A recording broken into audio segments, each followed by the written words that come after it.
Hello and welcome back to our next deep dive Boss Chicks chat. I am here today with Carrie King, and I call her Digital Diva. I say that's her title because I think that's better than probably the one you already have. That's true. Right? It is better. She is, the Digital Diva at KFOR, which is the local NBC affiliate. Thank you so much for joining us today. Thanks for having me. And being in the flock. She is my go-to on all things tech. Tech Chicks is kind of one of our focus blocks that we have. And yesterday I called her and I was like, hey, which phone should I get for? And so that's what I'm recording with right now is the new iPhone 11 Pro Max. That's a mouthful. It is a but mouthful. it's beautiful quality, and so great advice there as Good. usual. Okay, so Carrie King, Yes. who are you? How would you That is a describe loaded your question. personal brand, your work? Obviously, you work in TV, and that's where you got your start. So, kind of tell us a little bit about who you are today and your journey. I am a broadcast journalist. I've been a journalist for a couple of decades. I love to say I started when I was 12. Wink, wink. Didn't we all? I know, right? No, real. I always wanted to be a journalist because I always wanted to be a storyteller, but I wanted them to be truthful stories. I love creating imaginary stories too, that's fun, but I wanted to tell real people's stories.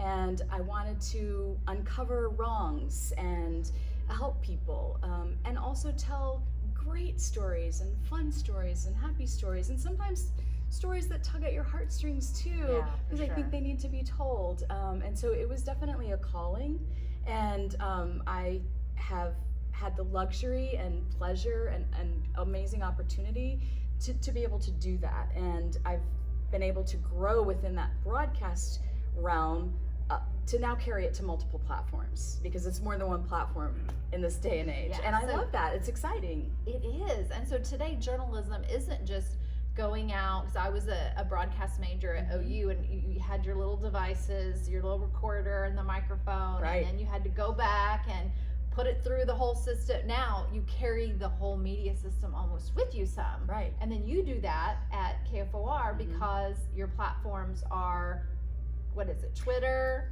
Facebook? Instagram, OTT, which would include things like Roku and Amazon Fire Stick, and Okay. those are called OTT, over the top. I think we can come up with a different name for those. They're really on demand. It's really content on demand. Content. Okay. And our website. So it's the social platforms, and then and even YouTube. We have a YouTube channel. So how do you like what you're doing today better, or obviously it's different than when you were a reporter and anchor in years past? I don't know that it's better. Okay. Like it's different. It brings a whole new level of challenges, opportunities, and creativity. And I thrive on that. I also thrive on pressure. The deadline pressure is something that's, some people hate that. I work better under that. So I wouldn't say that it's better, but it is different, and it's allowing me to use different parts of my brain and different creativity that ideas that I might have and different levels than I was able to do, say, when I was anchoring. Yeah. I loved doing that job at that time, but this has been a new opportunity for me, and I just love it. Well, Love it. so today we can tell a story in so many different ways, Right. and the story can be this long, and then we say, oh, I want this piece of it for this platform and this for that, and so we have a lot more flexibility Absolutely. in terms of definitely the scope of the story, but also, so I want to add a little video, or I've got some photos, or so I think it's really fascinating. So since that is your area of expertise, then tell our viewers who are boss chicks or women in business, and guys, hello too, thank That's you right. for watching, how they can use those platforms to tell their brand story. Any story that, as you well know, and you are a gifted and talented storyteller, Thank you. every story has a middle, beginning, and an end. And so think of it that way. And you can tell teeny tiny stories through, say, Instagram stories. Think of it as a middle, beginning, and end. Or it could be a long version YouTube video that explains your brand or explains an avenue of your business. But always think of it as how would you tell it if it had needed to have this beginning, middle, and end. And some people lose sight of that, or they forget that, or they think that they have to shove everything into one. You don't have to do that. You can partition it off. You can section it out and focus on one topic at a time, or maybe two. Don't overload the audience. Don't overload that end user, because you're overloading yourself. If you're overloading yourself, you're probably overloading the person on the other end of it. And the goal is to get them to watch the whole thing or read the whole thing, or So a little bit of a teaser maybe. Yes. And also the keep it simple philosophy. Because keep it simple, silly. It used to be keep it simple, stupid. I don't like the word stupid, so I always changed it to KISS, which is keep it simple, silly. Yeah. Meaning, oh, don't be silly. Just keep it simple and your message will get through. Okay, so let's take it maybe platform by platform. Okay. For those of us that whether you work on that for your business or even just your personal brand, and we're unsure sometimes of how to best use each platform. So first of all, do you have a favorite right now? Which platform you like better in storytelling? I really love Instagram. I think Instagram has a little bit of all the good worlds, right? I mean, it brings it all together. There's 4 neighborhoods in Instagram, and you need to be using all those neighborhoods. And when I say that, I mean like there's the feed, there's stories, there's IGTV, which is different, and there's direct messaging. So to me, there are 4 neighborhoods that you need to be working, and you can make that work for any business you can, with just a little thought, a little planning, some hardcore strategy about who you're talking to and what audience you really want to reach, and you can accomplish that. It does take time, but if you do that initial work, then you won't have to do a lot of heavy lifting every single time. Yeah, I love that. And Instagram's my favorite too. And I would say that IGTV, that's one that I hear people are a little bit confused about. Or do people watch them or not? And so what are your thoughts on IGTV and the strengths of that, or how much time to spend on that? IGTV is a longer form version of stories, really, right? You can have up to 15 minutes? Yeah, and some industries can have longer than that. Okay. For the most, it's going to be 15 minutes. I'm not saying every single one has to be that maximum length. Sure. But if it's over a minute, then you can actually now have a preview in the feed that will then click you through to the remainder of the video on IGTV. And that's a new feature, and I love that they have done that. So do we have to shoot in, is it vertical to be best for IGTV? I think you do. You'll see some brands that will have a little, like they'll start a video, it'll be vertical, and they'll have a little graphic that'll say, turn your phone, and you can turn it. I don't use my phone that way. I don't know that people, how do you use your phone? And then that should help you decide how you're going to create your content. Usually IGTV is a little more highly produced, a little slicker, but frankly, I don't even think that holds true now. I think it's really, what is your content? And don't focus on this highly produced aspect of it. Focus on the content. What's the message of your content? That should drive you. The main point. Absolutely. And decide that before you start talking. Yes. Yeah. Yes. We've got a fly on we do set have a light. with us Well, he here. wanted to join in the fun. Well, that's funny because last night we had book club, Beautiful No, and in the episode with Sarah Stewart, she was saying that's the book she's reading right now. Oh, good. And recommending, and we had a spider on the table. We with us did. last night. It would not leave me alone, and so that's cool. We're excited. It had a crush. Okay, so Instagram. The other thing then that I get asked a lot as a brand strategist and storyteller is, well, do I have to have Facebook? Like it seems exhausting for us as if we are managing our own content to feel like, oh, I have to do as much as I can do on Instagram, but then also Facebook. And I kind of look at Facebook, especially the business pages, as more of a directory, and like keep a presence on there, connect it to your Instagram, which now that they're owned by the same person, that seems to make a lot of sense. Right. What are your thoughts on the trends on Facebook pages, especially for businesses? I think it depends on the industry. It depends on your business. Some businesses do incredibly well on Facebook, and Facebook is still king. Don't get me wrong. Yeah. Facebook is still king. The most users worldwide, the most the most reach. But again, they've changed that algorithm, or over a year ago, to kind of tamp down on the page reach. It's more private and more personal feeds than businesses. But don't let that distract you. Don't let that discourage you either. Create a group if that makes sense for your business. Some businesses it doesn't necessarily make any sense, but some it's a perfect avenue to really create a community on that social platform. Get engagement, conversations going, and which can lead to business if you want, or sales, depending on the industry. Well, that's one of the things. Our private group with Chicks in Charge is where most of our communication happens. Right. Also, recently started a group me, mostly because of the notifications. I really like the polls and the events, so it'll remind you up to I think 3 times. Whereas on Facebook, if the event's there, you might get a notification, but it's so buried because you get invited by everybody. And then a new thing I noticed is that a lot of people are blocking invitations on Facebook. Because they were just being bombarded. Yeah. And I totally agree with you on that.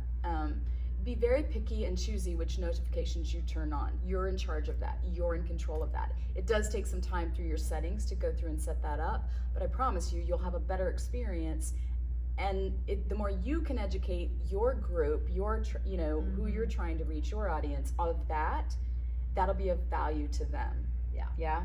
So I think our professional group is incredibly helpful and useful because we do use it and work it in the proper ways. I'm not spamming anybody or each other. We're really trying to help and network each other and inform each other of things that are going on. Yeah, so the thing that we do in our group in Chicks in Charge that might be beneficial to your group is sharing what events do you have coming up? Right. What's going on this week? Like, if you have an ask, do you know someone who does XYZ? Mm-hmm. And sometimes it's a personal question, sometimes it's professional. It's like, that's what I love about it, is that there's that value in there. I totally agree. But you do need someone to moderate it and keep up. And if people are being quiet, you can say, hey, what's Nudge. going on? Yeah, tap, Nudge, tap. nudge. Yeah. Okay, Absolutely. So what are you loving the most about social right now? I know that the world of social can be these two halves of incredibly helpful, informative, education, and positive. And then there's the dark side, and all that Very comes dark. with that. And my hope is that you will do your best to weed through that and understand the difference and take charge of your own pages and your own profiles, your own personal profiles, and do away with negativity or things that it's great to have a healthy discussion and a healthy debate about things sometimes. I truly believe in that. At the same time, there's a difference, and don't cross the line. And don't allow others to cross the line in your space. And that's your space. It may be on Mark Zuckerberg's platform, but it's still your space, Right. And don't let it get to you. I see these T-shirts and these things that say, don't ever read the comments. Well, sometimes gold is in the comments too.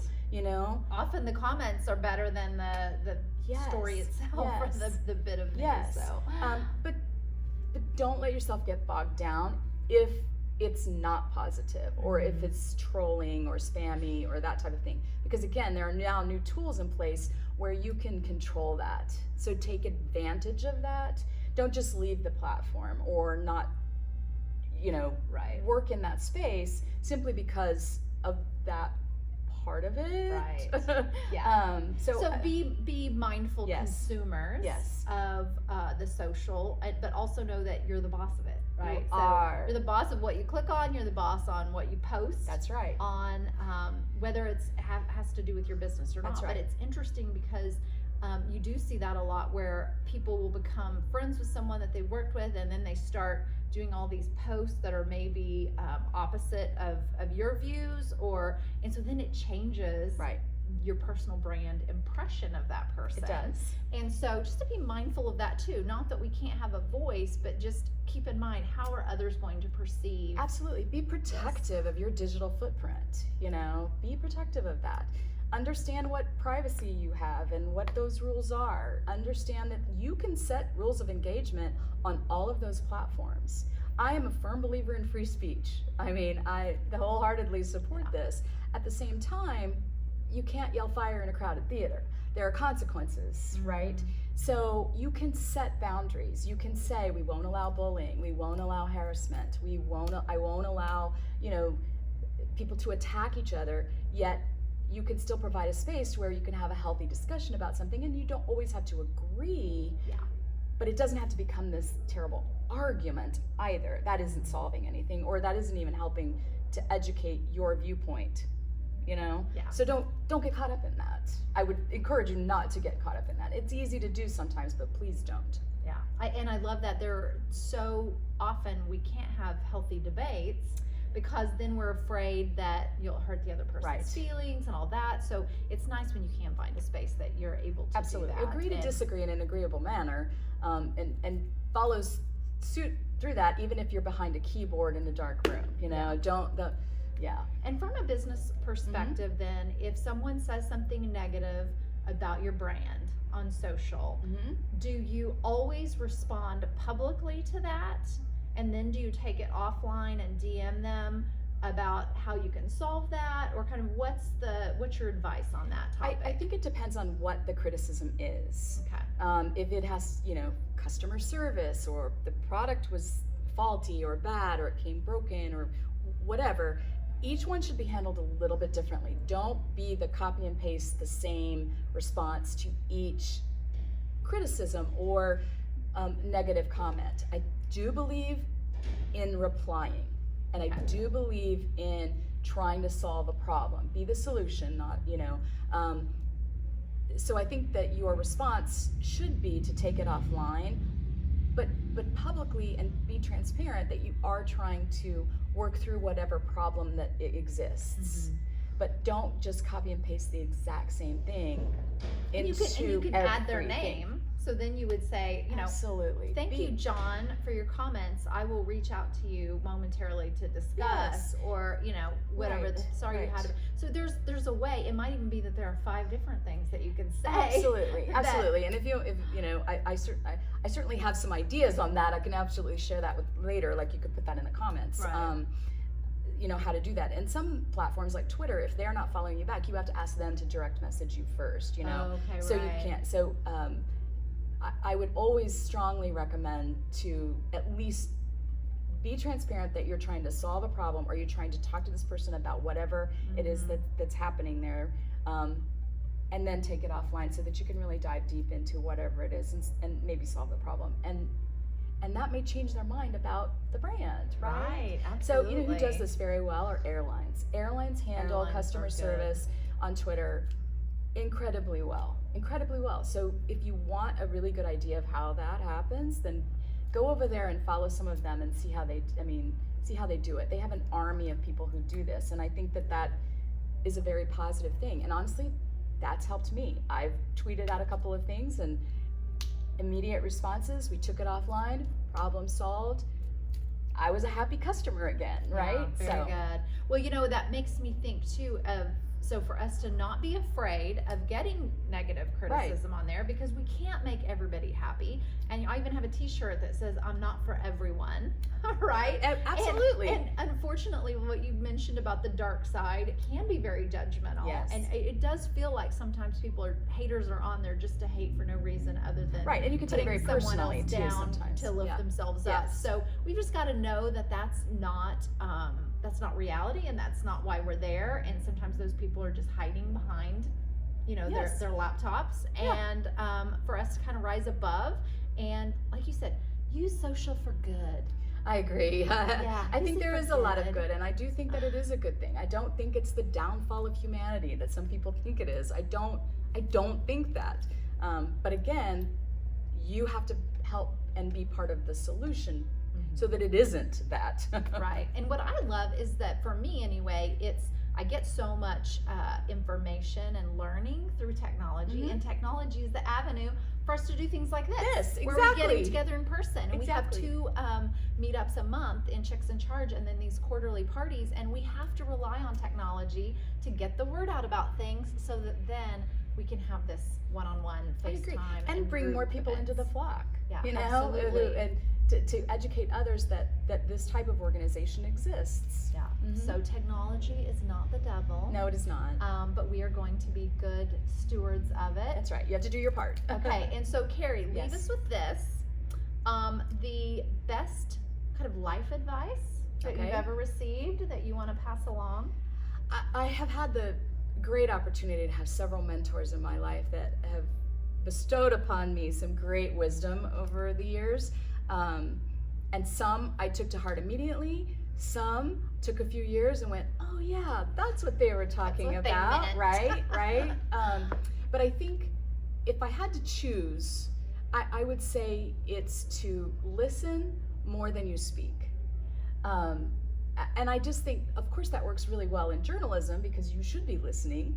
But I think that works across life in general in any industry. That sometimes you need to open your ears and really listen, and then speak. So that has really it been and resonated with me for my whole life. Yeah, So that's great advice. Yeah.